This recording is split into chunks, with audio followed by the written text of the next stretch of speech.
Hey everybody, it's Brian at Summit Racing here, and today I've got a couple of our good customers here. It's kind of a funny story how we met them, and we're going to get into all that next. But first, I want to say thank you for joining us here today. In the comments, feel free to post your name and where you're from. We always that's a big part of our time here is to see. I see Alexis dropped in, and Truck Central. You were here a little bit early. That was cool.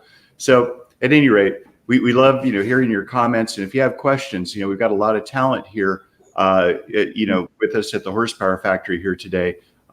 Cesar is one of the basically a very renowned tuner when it comes to stock bottom end stuff, LS stuff. I know he does a lot more, but this is going to be kind of a first for us because oftentimes we talk with a racer, other times we talk with a builder, and in this case Austin, who goes by the name Maven on LS1 Tech and some of the Facebook groups.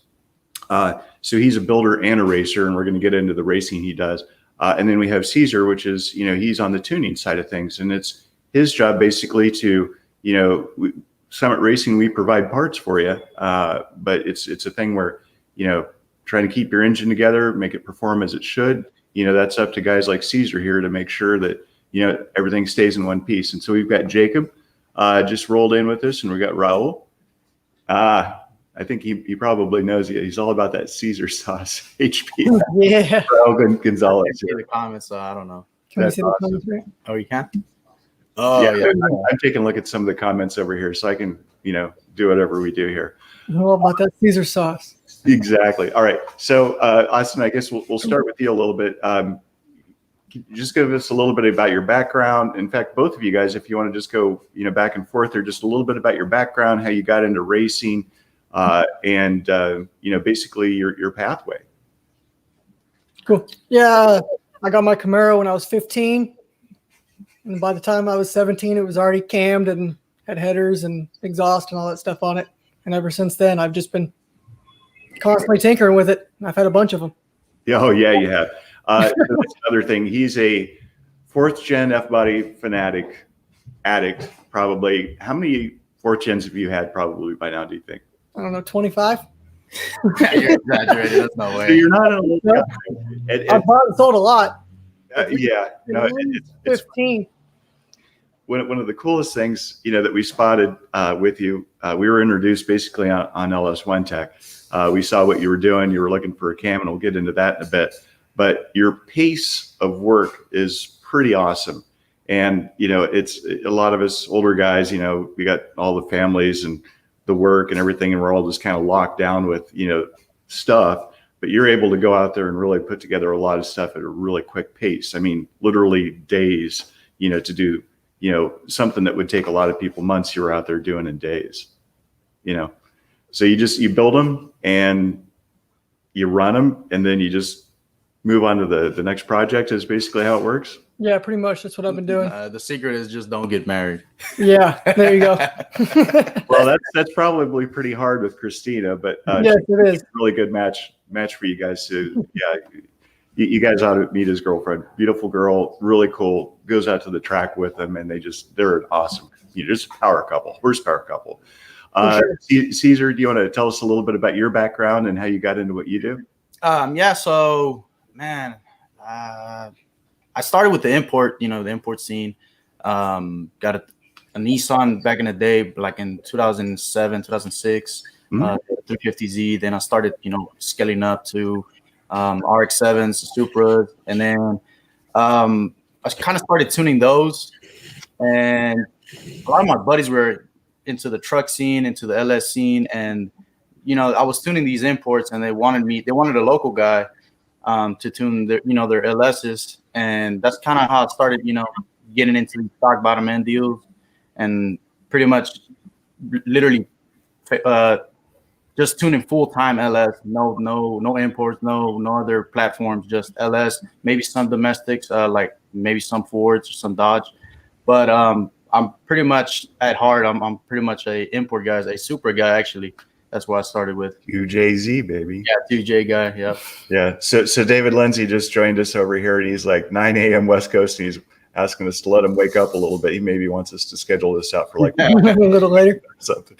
It's like Yeah. Hey, David, it's noon here and I'm still drinking my first cup of coffee. So, I get you. So yeah, it's kind of funny. I've got a little bit of a background with that as well. Uh, Previously worked for a piston company back when we were, Sport Compact was really opening up for us, I think maybe about 2002 or so. And we wanted to create pistons, basically for, a little bit of everything. We had all the EJ stuff for the Subarus. We had, 2JZ and 2ZZ stuff for the Toyotas. Honda's obviously with the Bs and the Ks and the Ds. It's cool. And what's kind of cool about you, I mean, Cesar, have you messed with carburetors much in your life, or have you always been kind of an injection guy? I've never ever messed with any carbureted stuff ever. So this is kind of a neat opportunity for us at Summit because a lot of our customers are carb guys. Maybe going back into the 60s, 70s, 80s, and a little bit there in the 90s. 50s, 40s, really, and then we've got injection guys. And so I've had the good fortune of working on both of them. And I'd like you to comment on this, here for a bit. And Cesar, you probably hear this a little bit, but a carburetor gives an engine what it wants, and a tuner and injection is giving the engine what you want.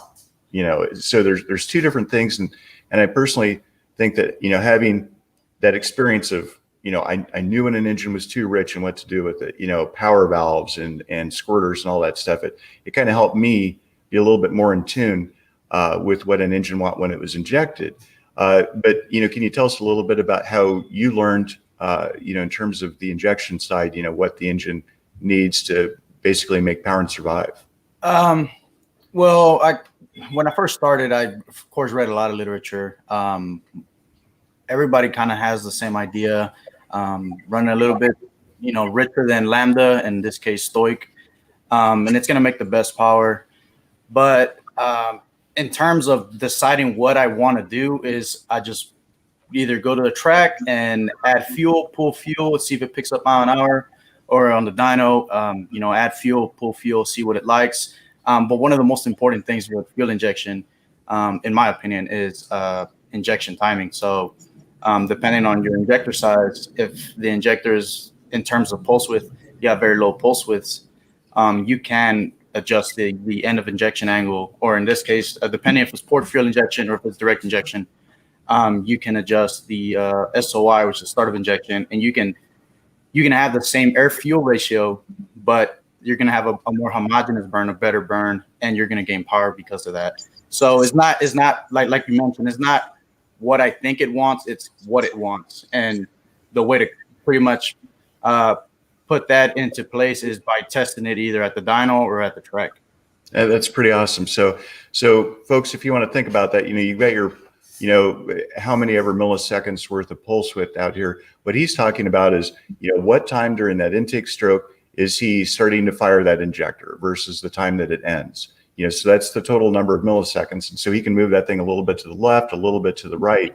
And if you think about that, that's, basically when air is at its maximum velocity is when you want that injector to be. Right. It depends on the crank angle. Exactly. Angle, sorry. Exactly. And there's also that little bit of delay there from, the fuel being injected to the time it actually goes through the intake port and, past the valve. So right. That's part of it. And then with direct injection, that's amazing.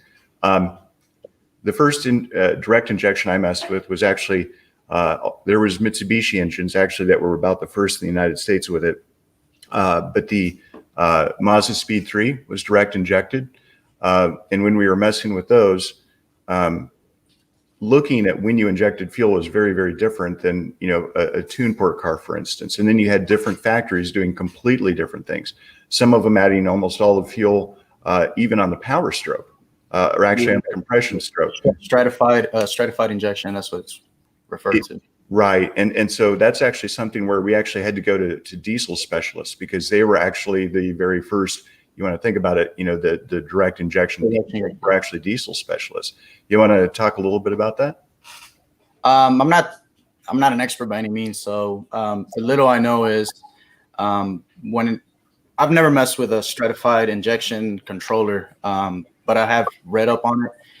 But the way the GM works is it does all the injection right before the spark event. So in some cases, like the new Gen 5 guys, they have their pulse widths are so long that sometimes they'll end up getting what they refer to as knock retard, which is not real knock retard. Is the end of injection is so close to the spark event that the controller has to delay the spark event to finish injecting all the fuel, and you end up seeing less ignition timing than what you command, and that's kind of, I mean, in trying to summarize it all up, that's kind of how GM handles the direct injection. They don't do stratified injection where they inject fuel during the compression stroke. During the power stroke, sorry. But other than that, I'm not exactly too familiar how the other manufacturers deal with that type of situation. Yeah, it's weird. Some of them actually do it, kind of conventionally, on the intake stroke, and others, don't. And then you also have, the pressure, actually increase, which is actually working against you in terms of your fuel pressure. So if you think that you're building, say 200 PSI of cylinder pressure, even before you do anything, that's actually pressure that's working against, your 1,300, pound injectors or whatever they are. So you have to make up with that.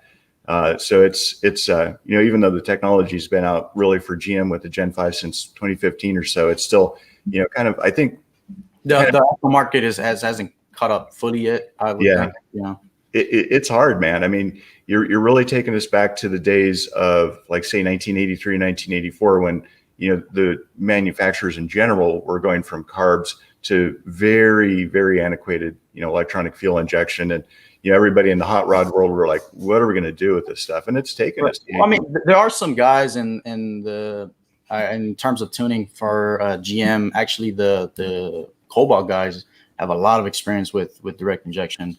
The LNF. The LNF series. Yeah, Rick Gifford, Bold Turbo Freak. I don't know if you've ever seen him on the farm. No, I've never heard of him. Oh, he's cool. He's the guy that I was messing with when we were working with the LNF. But yeah, you're right. That was basically GM's first one, and really what GM learned from the LNF is what kind of went into the LTs. As a little bit of an aside there, when I was doing piston stuff, and the Summit Pro LS pistons are basically kind of a continuation of some of the earlier work that I'd done. But the topography of a piston, I kind of call it a catcher's mitt. So you've got that fuel spraying directly down into the bowl, and you don't want that thing kind of sliding off. Like, say if the piston actually escapes that spray pattern, they'd be basically black smoke. I mean, you're basically washing down the cylinder wall with this high pressure fuel spray. You don't mix it properly without that bowl or whatever it's called. Yeah. Right. But I've heard, well, since we're talking about the LNF, I don't think that's too important once you introduce a turbocharger in there. From what I read, I'm not too familiar. From what I've read, I think that bowl is mostly for startup, or it is. Greg Banish is one of our guys that we work with, pretty closely. And in fact, when we were, doing LT development, he was in on that stuff for years prior. Right. And he's like, yeah, really what you're doing is with that bowl, you're aiming things back up towards the spark plug there. And you're looking at cold start. So rather than the thing going rah, rah, rah, rah, rah, and maybe taking 5 rotations to actually ignite, it's able to do a very quick whomp like that with a very lean condition, which is very good for emissions. But the piston topography has changed a lot, but emissions never has. I know in the aftermarket, we can get rid of that bowl entirely, and it's not going to be the end of the world. It doesn't do anything terrible in terms of performance or anything, but it has its purpose, and if we can do it, we do it. Those pistons are cast pistons from the factory, and it's very hard to get that really smooth contour, without doing a 3D milling, which takes a lot of time. So, those pistons, if you have a forged LT piston, for instance, from, Wiseco or some of the other companies out there, they actually have form tools where the tool, rather than just being a straight angle like this, it has actually a ramp up and a ramp over. So as they go around, the perimeter of that bowl there, it's actually, formed a lot, with a form tool. So something kind of interesting. We never know where these conversations are going to go. I'm looking here at some of the comments, and Franklin, he dropped in here. So hello to him. And then Texas Street Racing. He says, Cesar, he says, give my silver vet some sauce. So Yeah. awesome. All right. So Austin, you want to tell us a little bit about how you and I first met in terms of you were hunting for a cam for your car, and you wanted something a little different than some of the cams you'd run previously. Yeah, I'd got a 70,000 mile, Trans Am that was bone stock. I pulled the original spark plugs out of it. That's how stock it was. Wow. And I just figured I would just cam it with the stock converter. And I didn't really know of any cams that would work good with the stock converter that didn't want to buck, Right. That's why I asked. I was like, does anybody, have any cams? Was that the Trans Am that was at the shop? The red one. Oh, the red one. Yeah, the red one. Yeah. It's one of those 25. Yeah. I was going to mention, man, it's one of those 25. I forgot which one it is. Yeah, the red one. And, everybody was mentioning like 228s or the standard, 224s, but I've already run all those and stuff. So I figured I'd try something new.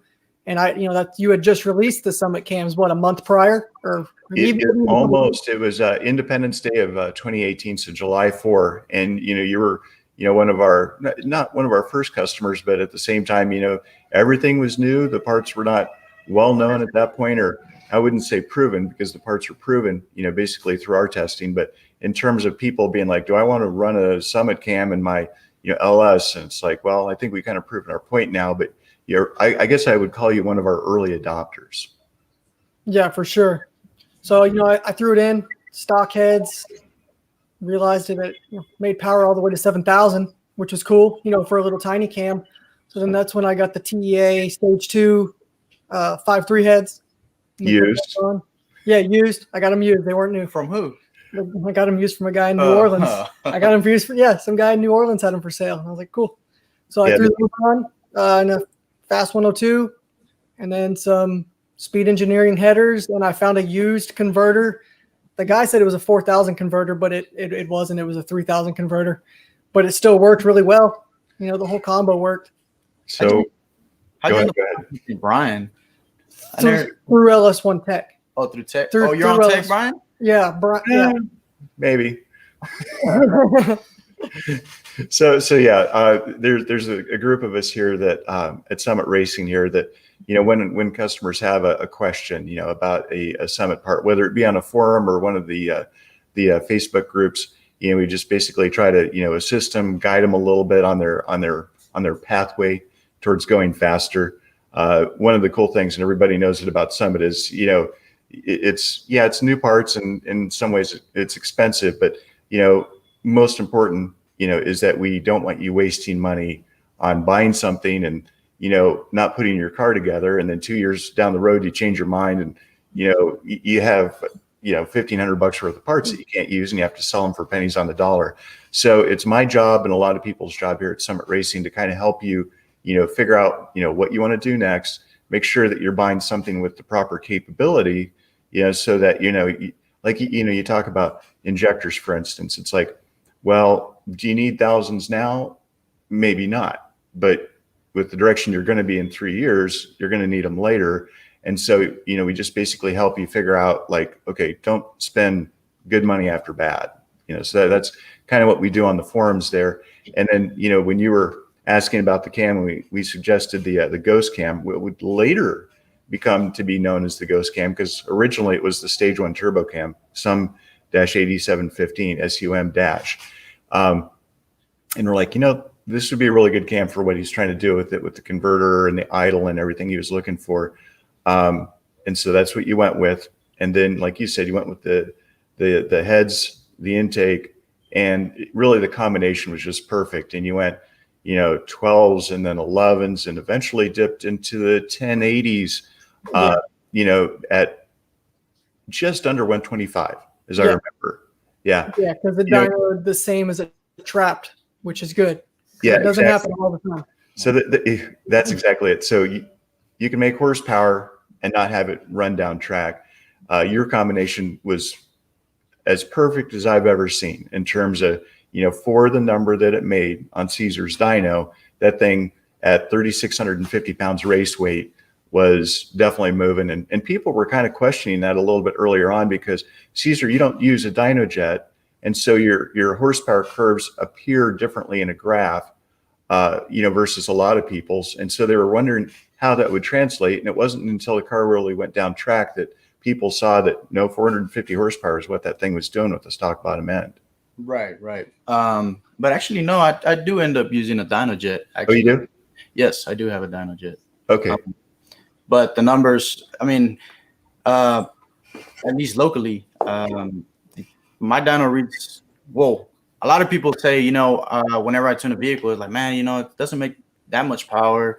But they sure compete with cars that make more power or the same power at another dyno. So, I mean, I use it as a tool. It doesn't matter if it makes 400, 1200, it's as long as it traps, fairly decent. And we keep increasing that at the track, because I don't just dyno tune. I also go to the track. And as long as it keeps getting faster, then that's all that matters at the end of the day. Right. Maybe I'm thinking about the curve, the way that you display your curves, because it's a little bit different than what I normally see on a dyno jet curve. Well, I display them with mile an hour. I don't display them with RPM. All right. Yeah, you can see when well, in this case, his car was an automatic. You can see when you're running out of converter or the converter is inefficient. You can see the mile an hour drop. You can also see where it couples. You can see if you need a tighter converter, things like that. So I generally never use RPM. I always go based off of mile an hour. Gotcha. So that's something there, I guess, for a lot of us that aren't experts, with, reading a dyno chart, it is one thing to see the horsepower numbers and the torque numbers and, all that. And it's kind of a feel good thing, but really a racer is looking at something different. And really what you're looking at with the way that you're looking at mile an hour, you're looking at what the tire is seeing. Right. Not only that, but there's a lot of guys who tune. Well, I mean, I guess both ways are beneficial, but a lot of people, when it comes to the dyno reading, they use RPM, and let's say they peak at 6,000 RPM. Mm-hmm. Well, if you were to put in mile an hour, or you were to dyno that car in a different gear, the peak would not be 6,000. It would probably be a little later, and especially in electronically shifted transmissions, that will kind of put you at a disadvantage, because you're shifting either right at peak power or a little bit before. Then, like I said, because a lot of people do 101. What I do is I dyno, or I try to dyno every single gear except for fourth or fifth or sixth, depending on the transmission. And then the points of intersection in terms of mile an hour, that's when you're going to shift it, pretty much command the transmission to shift that. So whenever the first gear curve intersects the second gear curve, you're going to shift it at that point. Not at peak power, but at that point. And, in third and then even lockup, I would do a pull in third gear. And then I would do a pull in third gear with the converter locked. And whenever they intersect, that's where I will lock the converter in terms of mile an hour. You can't really see that with RPM. Yeah, that's really amazing stuff, because I come from engine world. And before I get into that, Joan Denise from Anchorage. Hello, Gene. I see that you just popped in.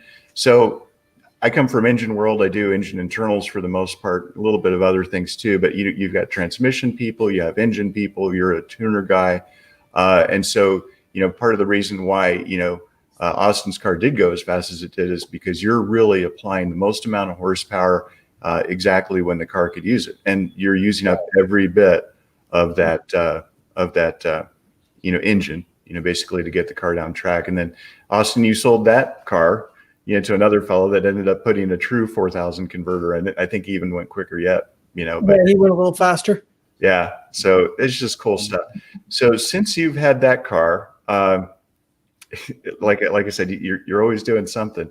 Now you've moved on to doing, turbocharged stuff, and we can talk with Cesar a little bit about tuning turbo cars, but can you tell us about how you made your decision to go with boost?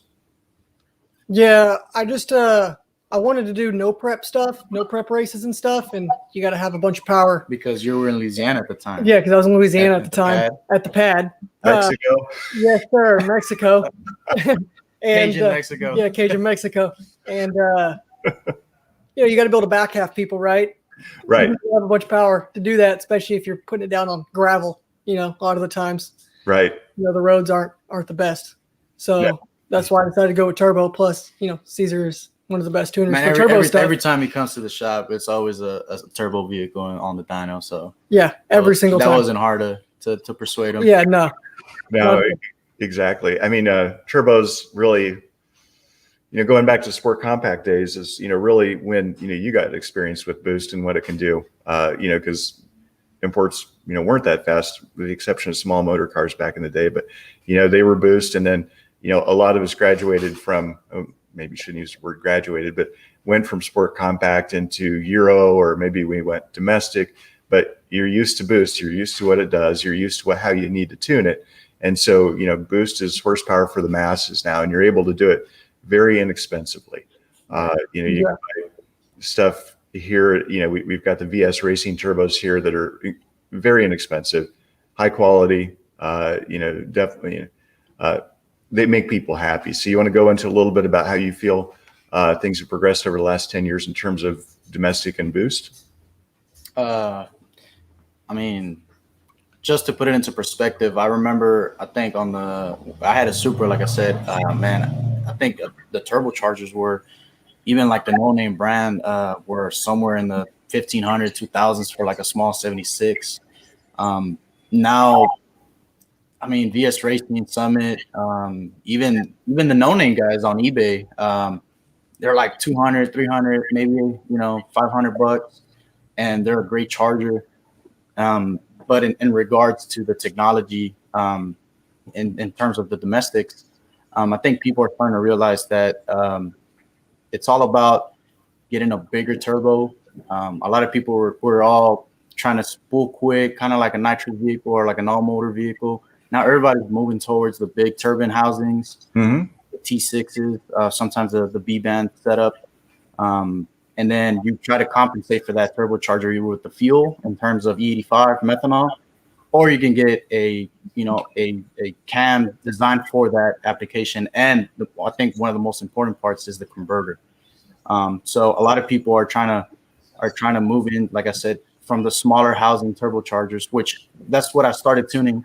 A lot of 6.0s. Actually, I remember tuning a 427 with like a PT88, the very small turbocharger. And all that's gone. I mean, at least around here in Houston, everybody's going big.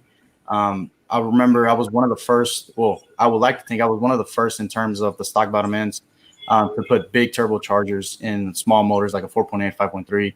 Everybody told me, you're crazy. It's not going to spool. It's going to be lazy. I mean, at the end of the day, I told them, well, it's all in the cam, the converter. Some, tuning sometimes that's, to play in terms of spool time, things like that. But I think we've progressed a lot in terms of turbo technology, especially I think fuel, the injector world.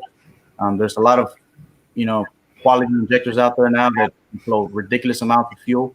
Right. So I'm pretty interested to see what we come up, or at least the aftermarket comes up in the next 4 or 5 years.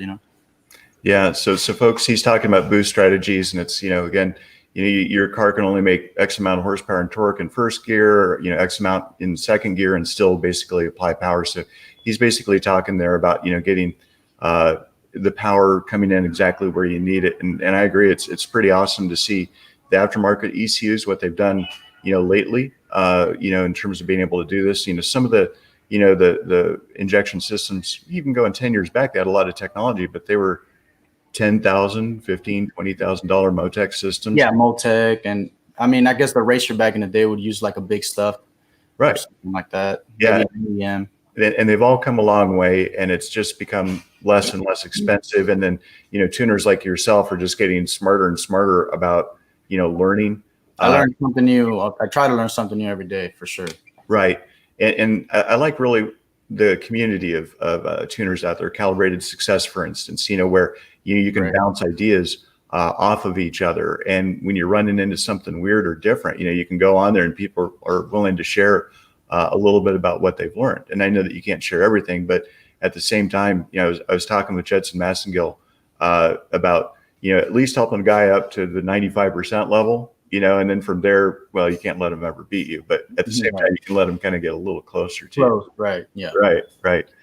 So awesome stuff there. So we've talked a little bit about that. And yeah, agreed. The turbo technology and things getting bigger is it's been really good for us.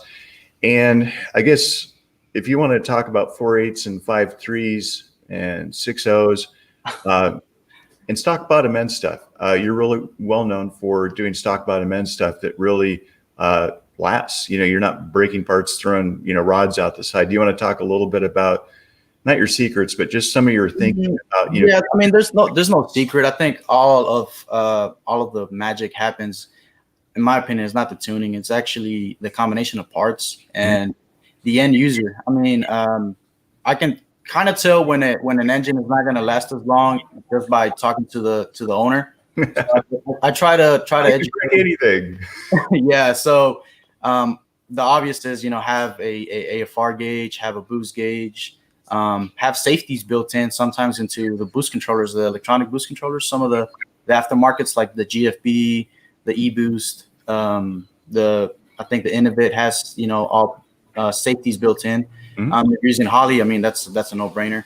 But yeah, if the owner is not too familiar, he just wants horsepower. I try to educate him. I try to explain to him, hey, you got to see this number when you're on it. Because sometimes these guys are running 2 or 3 fuel pumps, and one could fail, and he leans out, and you melt a piston or break a ringland or bent the rod. When it comes to making these things live, specifically, let's talk about the 4.8. Yeah, it's my favorite engine. A lot of people don't like them. I like them because there's not a lot of piston speed due to the stroke, and generally, any budget turbocharger, let's say an S480, is going to perform really well. That's because there's not a lot of cubes. The 96 millimeter turbine in this case is going to make over 950, maybe 1,000 horsepower, depending on the heads and the camshaft. If it's a 480, 400, it all depends. But the great thing about the 4.8 is that generally it'll make power past 45, 5,000. It barely starts to roll in, and by that time you're already away from peak torque, where most of the engine damage would happen. A lot of lifted heads would happen around that range, that RPM range. Right. But the beauty of the 4.8 is that all of the power gets pushed in very late, maybe 7,000, 7,500 RPM. Like, for example, I have an engine right here next to me, a 4.8, that I would rev to 8,200. It had twin 78 turbochargers, and it never had any issues. The reason, like I said, it never had any issues is because all of the power came in very late, and all of that torque was pretty much spread out in a time frame of 8,000 RPM instead of 4,000 RPM. So it's like trying to do push-ups. You're trying to do, let's say you want to do 2 push-ups with a 200-pound, sandbag behind you, or you could do 200 push-ups with a 1-pound sandbag behind you. You know what I'm saying? So obviously the 200 push-ups would be easier to you wouldn't be able to do even 1 push-up. You know what I'm saying? So that's how I kind of, compare the 4.8 to let's say an engine that makes more torque. Yeah.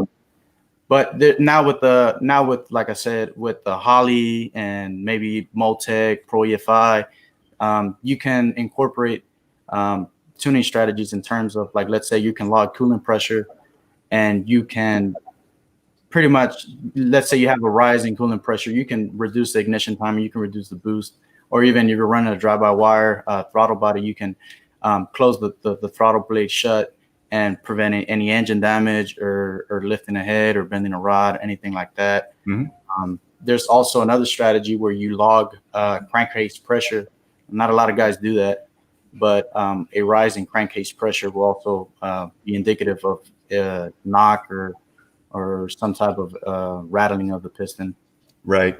Coolant systems as well, basically something where, you can see when you're going to start lifting ahead, is when you're actually logging that. So we have all these wonderful tools available for us now. And, the more time you spend with it, the better you get. So it's just, just something new, for a lot of us and a lot of Summit customers that are just kind of getting into it.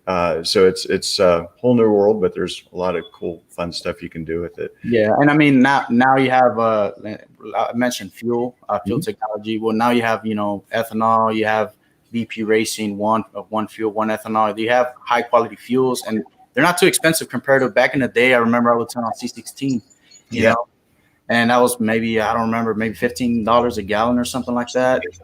So the ethanol, the E85, at least here in Texas, in Houston, Texas, has helped a ton, tremendous. So you also have to acknowledge the fuel technology, not just the EFI or the turbocharger technology, but the fueling, the Walbros, the Aeromotor pumps. Everything is just getting bigger and bigger and bigger. And I think it has to do more with the components rather than the tuning, in my opinion. Yeah, it's interesting. So I spent a year and a half there at the School of Automotive Machinists, SAMTech as it's known today. And there was a lot of racing going on back then in Mexico. And but I think about Texas as almost like the epicenter of LS technology. I think about everybody in Houston that races, and that's, obviously Lubbock, with the guys up at Texas Speed, Trevor out there and company. And then, obviously Dallas, it's just an awesome place for racing where the drag strips only close down for a couple weeks a year. A month or two, not even. Right. So it's you can go out there and, you can go to the track, Mexico, wherever you're going to be racing, and you can just do it. It's a great hobby. Up here in the north in Ohio, I was always amazed at the quality of the cars we'd see here. It's because they are kept in a garage, right? For 4 months out of the year. It's like not being raced, race, build, race. And that gives you some time to do that stuff. But definitely the pace down in Texas is it's not faster. Yeah, it was part of the reason why we built the huge store down there in Arlington. It's because people need stuff like now. They need to be able to go to our store. If you break something and you got a race lined up, you got to we have guys that drive all the way up there from Houston sometimes. We need it ASAP. So it was a pretty cool thing. So Kelly Oliver, Olivier, not quite sure how to pronounce that, but Kelly, you say, I don't think Summit sells Pro LS pistons and rods for the 4.8. Is there a 5.3 variant that fits? You are correct that the same 5.3 piston can be used in a 4.8 because the 4.8 has a longer rod. And it's something that we're thinking about doing is, actually coming out with the 6275 rod. We're actually talking about, with Cesar about, coming out with the Pro LS 6275 rod specifically for the 4.8 guys. And then what happens with it? Well, our 5.3 boost piston in a 4.8 has way too low compression. But on the other side of that, the NA 5.3 piston ends up having a very good compression ratio for boost.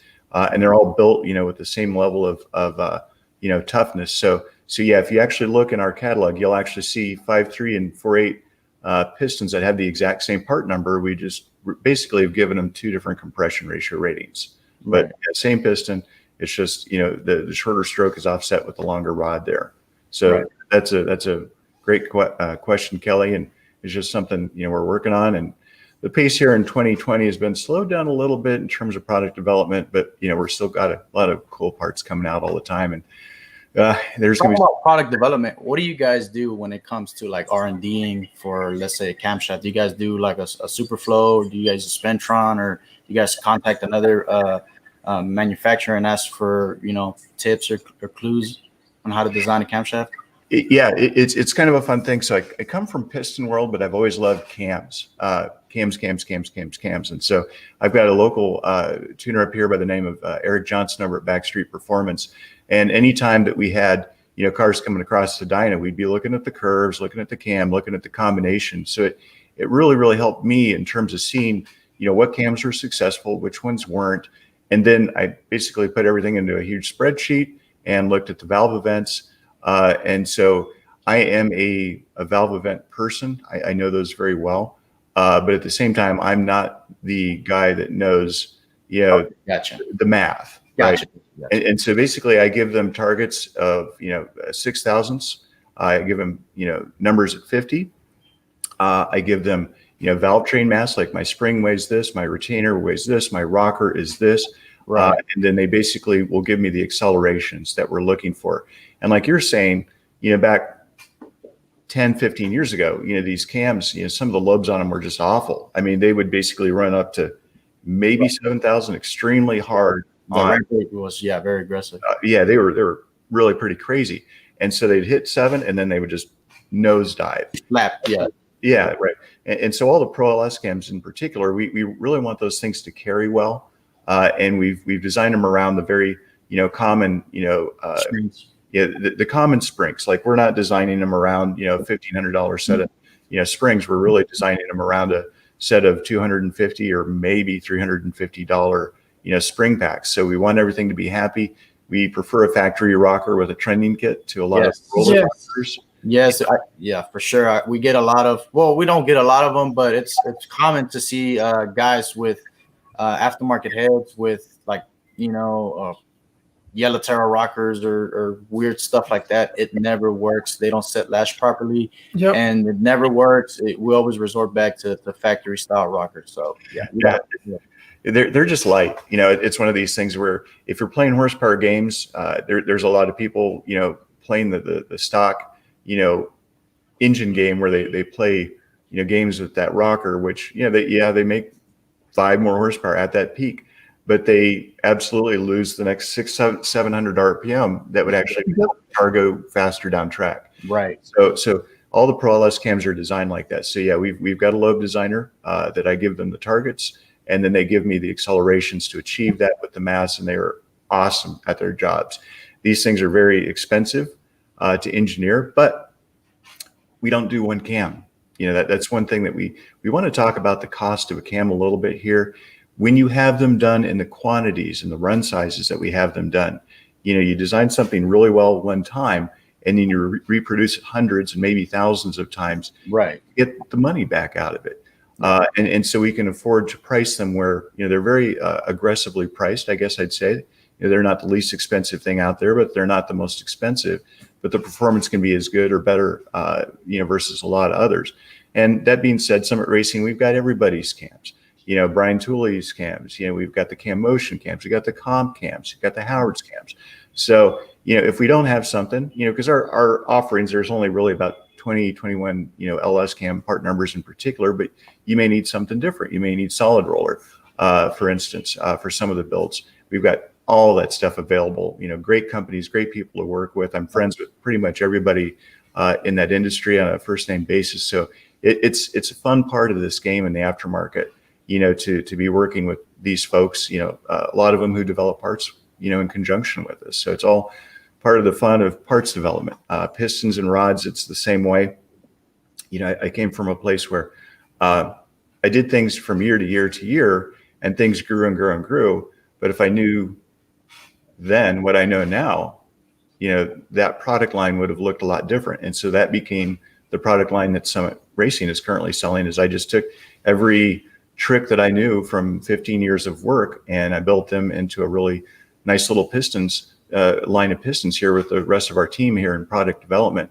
And it's just been a fun thing for product development. And then, by virtue of working out there on the forums, on the Facebook groups, we see what people are asking questions about. We try to be front and center, answering questions. And every once in a while, people have issues.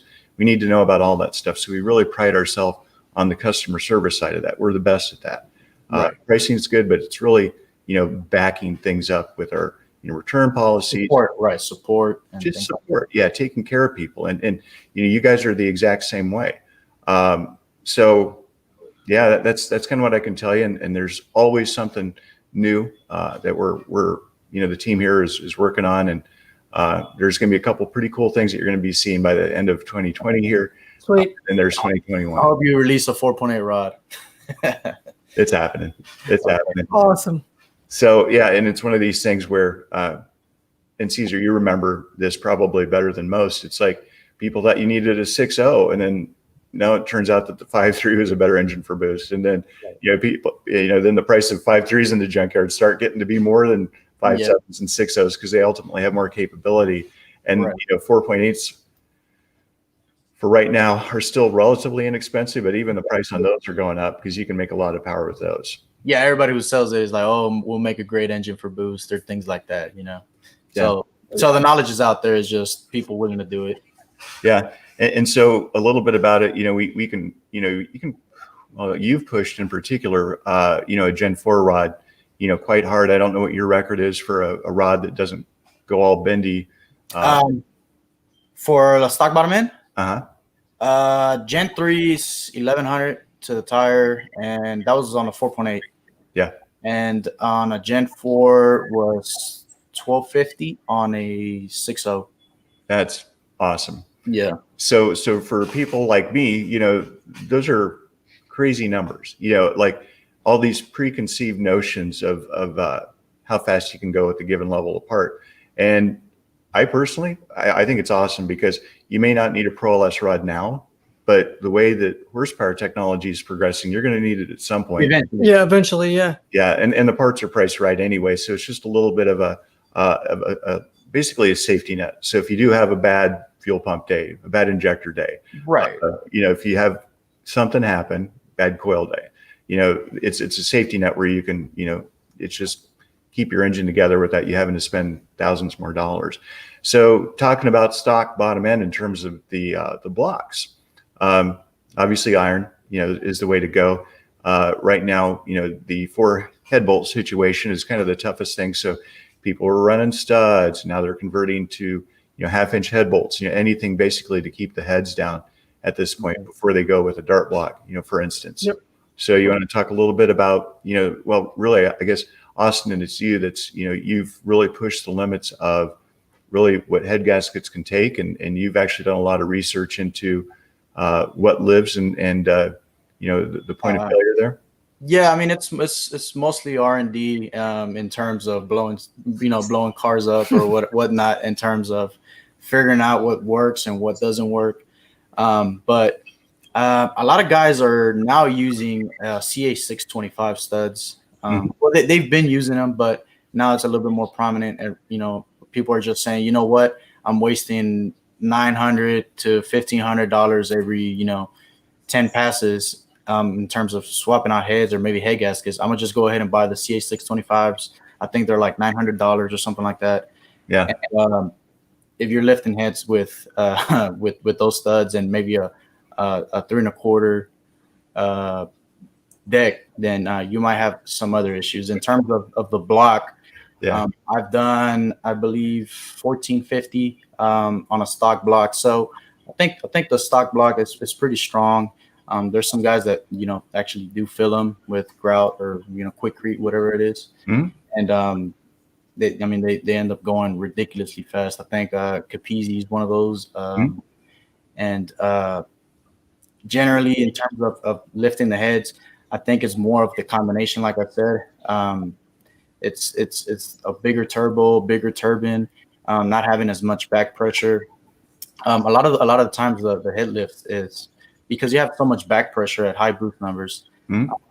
Whenever you introduce, let's say you have a stage 3 stomach cam or some pretty big cam with some decent overlap, maybe 6-8 degrees of overlap, and you have all that back pressure, you introduce exhaust gas back into the cylinder, and you heat up the cylinder, and that's how you end up lifting the heads. You get an EGR effect.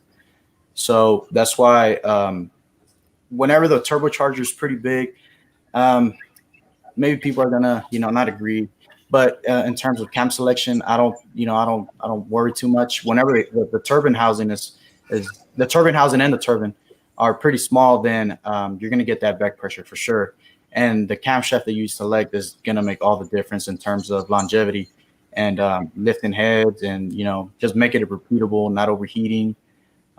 So it's like I said, it's all in the combination. Sometimes you can kind of band-aid that with let's say in this case an aftermarket ECU. You can add fuel to the rear cylinders. You can reduce the ignition timing on the rear cylinders, maybe reduce a little bit of the timing on at peak torque. But eventually, if you beat on it hard enough, like let's say these guys on the streets where they do several pulls back to back, and they don't cool off, you're eventually going to have an issue. And it all comes down to the hardware and the camshaft selection, the turbo and the turbine size, and of course how much power you're generating. I mean, I'm not gonna say that you're not gonna lift heads with big thick heads and CA625 studs if you're making 1800 horsepower and you have a truck or a damn brick. It's gonna lift heads, and you're gonna have to figure out why. You might have to change the architecture of the block or do something different for sure. But 1500 and less stock block is, my opinion, fine, and just have the right hardware and it'll survive. Yeah, so the Pro LS cams that we've designed are designed, first and foremost for what you're talking about, the safety side of things. Reversion with a small, turbine is a very, very bad thing. We had a guy with a Escalade, and it had a PT 7675 on it, single 4-inch exhaust, whine out as soon as you could, but we were logging basically the turbine inlet pressure, and he was hitting 3 to 1, and it was actually so bad that he was seizing pistons with the cam that he was using, and it was a perfectly fine piston, but the problem is there was just no way that the heat could escape the cylinder. So all the Pro LS cams that we have currently are actually designed around the idea that what we're doing is we're actually pulling that exhaust closing event in relation to intake opening, so we limit the overlap, to keep people out of trouble. And that's really worked very well for a lot of the, the sloppy mechanics movement of running one turbo, very inexpensive turbo. For the guys that are getting into twins, we start playing some other games where we do start introducing some more overlap because we don't have nearly that amount of back pressure. Right, you get more overlap, right? Right, and so in that way, you can even run some of our NA cams. Very, very careful. Yep, absolutely. We want to tailor those events, and so that might be something that you're going to see from us at some point, is some Pro LS twin turbo cams. We'll see. Yeah, for sure. 100% agree with you. Yeah, I mean, like you say, it's just all about the trends, and it's the direction people are going, and whether they want to stay with a single, or maybe they just decide 2 is the way to go. Maybe they just like the looks of it. Maybe the packaging is a little easier. The aftermarket is just making life a lot simpler for people. Right. I think the guys who are having the most trouble are the ones who want to have their turbo car, be spool instantaneously. Yeah. They end up having issues. I mean, maybe not immediately, but eventually, if they beat on it consistently, they're gonna have, like you said, they're gonna squeeze up pistons, they're gonna break a ringland, lift the head. It's all about the combination. Tuning does have something to do with it, fuel, but if they're all not on board, it's not gonna work. Eventually it's gonna fail. Right. And so we have a question here from Joe and Denise, and I'll just read this verbatim. What about boosting a 408 from 6-liter LS with the Summit Pro LS rods and crank with the 4-inch stroke? And I guess we've got one of those things that Summit Racing, we're actually doing a 408 right now. We're actually using a 6-liter block that we got out of scratch and dent. It's filled up with our cranks, rods, pistons, cam, valve train instead of the trick flow ASCAS 220s with a better super alloy exhaust valve in it, Summit intake. So 408 it's kind of a different animal. It's a different customer. It could be an older gentleman. I'm not that much of a gentleman. I'm older, but I love cubic inches. I love just padding that throttle like that, and just having the tires zing in the back, and that requires cubes. But do you have any comments on folks like that would want to build something like a 408 or 427 or maybe even a little bit bigger, with boost? With boost, man, it gets a little expensive or a little more complicated, because either you have to run a big single, and when I mean big, I'm not talking about compressor side, I'm talking about turbine. Something like maybe it depends on the horsepower goal. For 1,000 horsepower, maybe a T6 with a 96 turbine, or maybe a 102. For many of the competitors like Force Inductions, Bullseye, or VS Racing. Mm-hmm. But let's say you're trying to make something, in the 1,400 and up, you're going to need a big, maybe a Garrett or a Precision with maybe a 113 or bigger turbine wheel. And if not, you're going to have to spend some more money on buying tools of everything when it comes to, maybe twin S475s, twin S480s with a T4 housing and maybe an 87 back wheel. It's just harder to make consistent power in terms of anything over 1100, 1200. It just gets a little bit more expensive, and everything just kind of doubles in price. So it's definitely good. You got more cubes, you make more power per pound. You don't need as much boost to hit your goals sometimes. But in terms of RPM, that big stroke eats up, not only eats up a lot of cam duration, but it eats up the turbine. So you need a lot of turbine, and it's just money at the end of the day. Yeah, no, it's like I said, it's horsepower for the masses when it comes to boost. Right. For our particular engine build that we're doing here, we've got a set of the VS. So we did go with the V-band turbines on the thing, and a lot of that is for packaging. We wanted to be able to put that thing in also happens to be a 4th gen F body that the company owns. But yeah, we went with a couple of those for ours too. And what turbochargers are you guys running? It's the mirror image ones. They are, yeah. And I think they're like 7665s or something like that. No? I think so. Maybe even a little smaller. Our horsepower target wasn't actually all that much for this particular build. So it's one of these things that we've got a couple engine dynos that we use here to do development. And those engine dynos, sometimes they're looking for horsepower. A lot of times we're doing validation work on it. So when we come out with a new valve spring, we come out with a new cam, we want to go put these things on the dyno and just see how everything performs. And not that you ever want to see something, break, but at the same time, it's better to find it out, on the dyno early in the development process. Right. Rather than ever, letting those parts hit the market. And especially when you make hundreds of them in some cases, you just don't want, bad parts out there. Right. Something that doesn't perform. Exactly. So that's one of the nice things about working here at Summit is we've got a lot of resources here to do that type of work, and it's all part of the game. I was actually over at the dyno here. I don't know, I was actually last week watching some validation work on some valve springs, and it's like, okay, we want to see where they float, and back to back, and it's like, okay, now we know. Also know the guys up at Trend. Now, a lot of people know Trend for wrist pins or maybe for push rods. Bob Fox was the original owner of that company back before they were purchased by Race Winning Brands. Race Winning Brands owns JE, Weisco, K1, Manley. They own some really cool companies, and Trend and Diamond are also part of that group. And so, yeah, the Spintron work up there at Trend is something pretty cool. We're happy to announce that Trend is coming on board branded at Summit Racing here very, very soon. And it's just, they got some really great parts. Again, American made stuff. We're big on made in America, anytime we can possibly do it. And it is, it's just awesome stuff. So yeah, for sure. I just bought some wristbands from them like maybe 2 weeks ago for one of my builds, but yeah, they have a great product. Wristbands actually one of the last things people think about in terms of power generation. Definitely need them thicker wall wristbands, once you're making all that torque and all that horsepower. So yeah, and just so people know it, you get on that subject of wrist pins. So the way that the Pro LS pistons are designed, they come with a 150 wall pin, straight from us, which is entirely adequate up to the the 1,000 rated wheels number. And we also offer a H13 215 wall S719 pin. Oh boy. And then we've got a DLC like coating, right? Oh man, okay. It's crazy to think about it.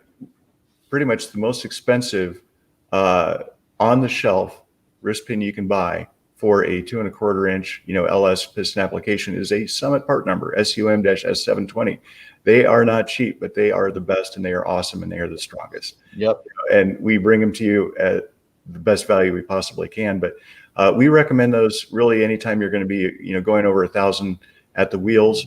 The Gen 4 rods that we've got, 60, 98, 945 pins, just by virtue of the 945 pin diameter versus the 927, those are all automatically 9% stronger material for material and wall thickness for wall thickness. So we don't have a tool steel pin upgrade available for those.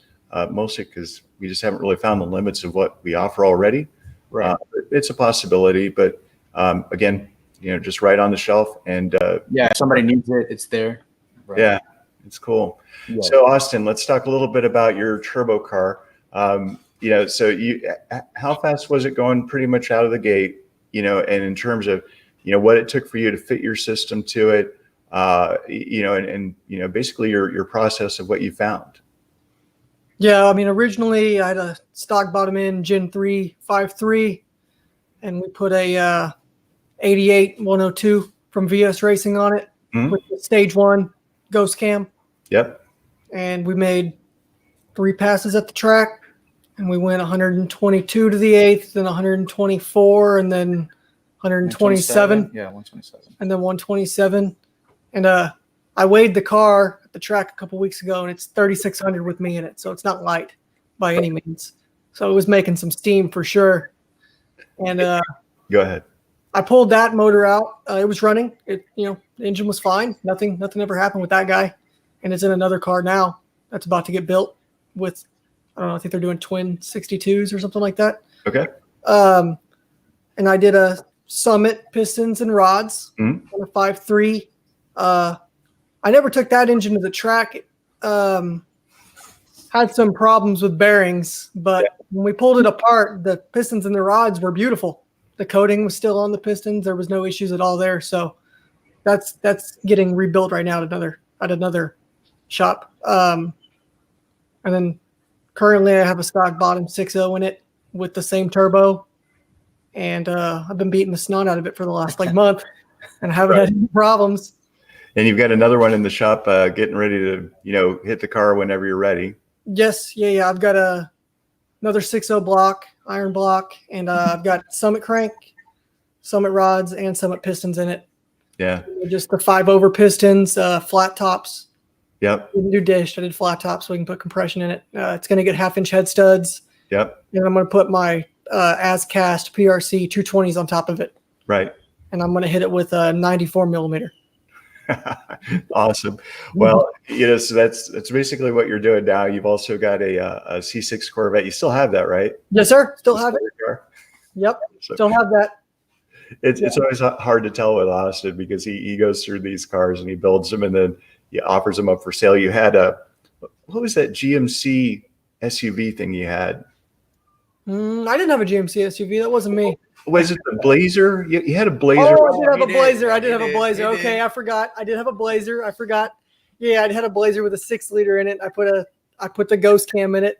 Yeah. And then Cesar tuned it and then sold that. I know. So I just see these cars going up for sale and you build it, and it's like, have fun. Yep. Yeah, but the Corvette's also going to get the ghost cam as well. Yeah. And I've got LS3 heads at TEA. They're going to get stage 2. So basically I'm going to do the same thing I did with the Trans Am. So right. Stage 1 cam, TEA, stage 2 heads, and headers. So when we were talking about the ghost cam, and I mentioned a little earlier that, you were actually the person to coin that term. And so we actually changed the name of it from boring, Summit stage 1 turbo cam into the ghost cam. We actually changed the name because you're really the person that put the thing on the map. And for people that don't know what it is, it's a 222 duration cam, 600 lift. But man, it runs. It makes great power pretty much no matter what you put it in. It's very, you can boost it, you can NA it, it's just, and the cool thing about it is you can get the idle you want. So if you're looking for low, you can lower the idle. If you want to smooth it out and be stealthy, you can do that. Yep. Cesar, anything you want to talk to? I mean, you've got more experience probably tuning with that cam just because you've had him in there with, 3 or 4 different vehicles. I tune 250, 260 cams on a 6.2. Fairly consistent here in Houston in a truck. Yeah. Big stall, big gears. So that cam, it's very tame. There's no difficulty in tuning it. It's just pretty much like factory, but definitely way more power. I think we gained what?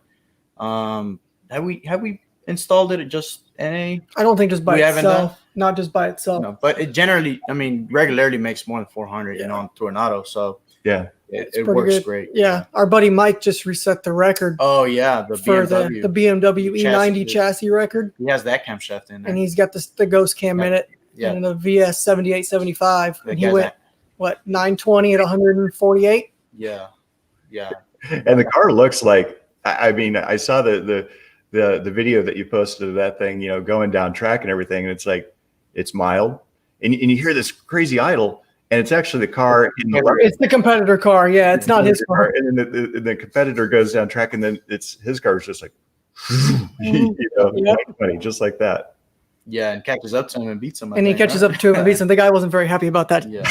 Because it's so mild, right? Yeah, it's mild. You can't even tell Yeah, it has an LS in it. It sounds like a Yeah, I Just mean, a- it sounds like a straight pipe, maybe N54 or something. straight pipe turbo car. Yeah. You know, Right. Awesome.